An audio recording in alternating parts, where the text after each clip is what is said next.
Ancient lost continent of Atlantis, the Egyptian and Greek connection, real pictures and interpretations. The Berber tribes of North Africa call it Atala, the Basque Atlantica, the Vikings Atli, the Babylonians Aralu, and the Aztecs Aztlan or Tulan. The Hindus referred to Atlantis, or different portions of it in various stages of its evolution, as Atala, Saka Dvipa, early Atlantis, Sveta Dvipa, White Island, Ruta and Daitya, large island remaining after most of Atlantis had sunk, and Sanka or Sancha Dvipa, Posidonia. So this is an article of collection of depictions, interpretations, and real pictures of submerged ruins that most probably belong to the sunken island of Atlantis. We know for a fact that the Egyptian pyramids were coated with fine white limestone. Both written and more recently photographic evidence reveal the face of Atlantis, an island of gigantic pyramids and temples dedicated to the gods. Is this why the island was known as Sveta Dvipa, the White Island? Sunken cities, pavements, and monuments and pyramids have been discovered where Atlantis continent was located, but we have sunken cities also in various places around the world. For example, Yonaguni of Japan, just 70 feet under the surface of the water. And you can see that these are not geological formations, these are steps carved out of stone. We have designs of architectural plans of city of Atlantis as described by Plato. A Pacific counterpart to Atlantis is Mu, and it's said to have been a large continent in the middle of the Pacific Ocean and the home of an advanced civilization, having sunk beneath the waves many thousands of years ago. The civilization of Mu is said to have influenced both the Chinese and some of the Native American civilizations and created the mysterious statues on Easter Island. The location and interpretation of Mu Island.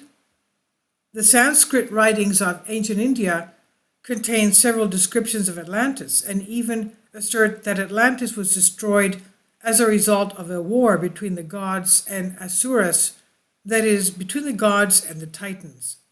The Vishnu Purana, one of the oldest, speaks of Atala, the White Island. Another name, Saka Dvipa, is used in the Puranas, and according to the Sanskrit Dictionary, 1974, Saka Dvipa means island of fair-skinned people.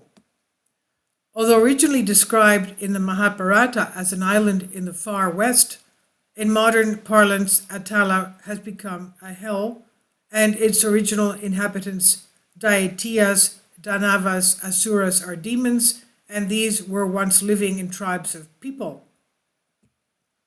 The ancient Greek Herodotus, the father of history, mentions Atlantis by name in referring to the body of water into which it sank. And here is the Greek text of a portion of Clio, in which the waters beyond the Straits of Gibraltar is said to be known as the Atlantis Sea. Some translators are guilty of fudging their translation, George Rawlinson's translation, and translate the word in the text as Atlantic, but as is clearly demonstrated in the text, the word actually used by Herodotus is Atlantis. The accuracy of the Greek text shown here, as well as the translation, can be verified by at any university dealing with Greek texts. And I'm reading it now. Kaspin thalassa esti epi eoitis Atlantis. It doesn't say Atlantic, it says Atlantis. I Atlantis. Kaliomeni. Okay? So it's talking about the Atlantis in the sea. Now, battle with the snake-footed giants who fought to avenge the Titans' downfall. The giants were the children of Gaia and Uranus, and of course, it was basically a war against the Nephilim. Red is the color of fire and blood. Hebrew word for blood and red have the same origin. Dime means red, and dom means blood. Ancient Greeks associated red with the male principle. Red was also the color of the Greek gods of war Phobos and Ares, in Mars that is, prehistoric cultures. However, red was associated with a female principle. Mother Earth provided the Neolithic people with red ochre, which they used in their burials on both sides of the Atlantic Ocean. And then we have pictures of Tiuyu, grandmother of Akhenaten and great-grandmother of Tutankhamun, showing her with blonde hair, and also Yuya, maternal grandfather of Akhenaten, great-grandfather of Tutankhamun, again with blonde hair. So the wall paintings of Egyptian tombs show royal men with a red skin and royal women with white or creamy colored skin, red for sun, white for moon. Egyptian royal mummies were also painted in death with red and yellow ochre. Now, mummies of King Tutankhamun's family have been mutilated, their heads ripped off, destroyed during the recent turmoil in Egypt. The two priceless mummies vandalized in the Egyptian Museum were those of Yuya and Tiuyu, which recent DNA tests identify as King Tut's great-grandparents. Yuya has also been identified as the biblical Joseph, and their daughter Tiye became the great royal wife of Amenhotep III. Fortunately, photos and DNA results remain. So please leave your comments. Thank you for your support. This is on Humans Be Free.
Kindly support my Patreon account.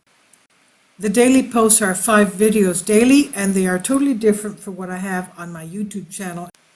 Thank you so much for your support and that you find all my content so interesting. You'll find the Patreon account details in the description box below.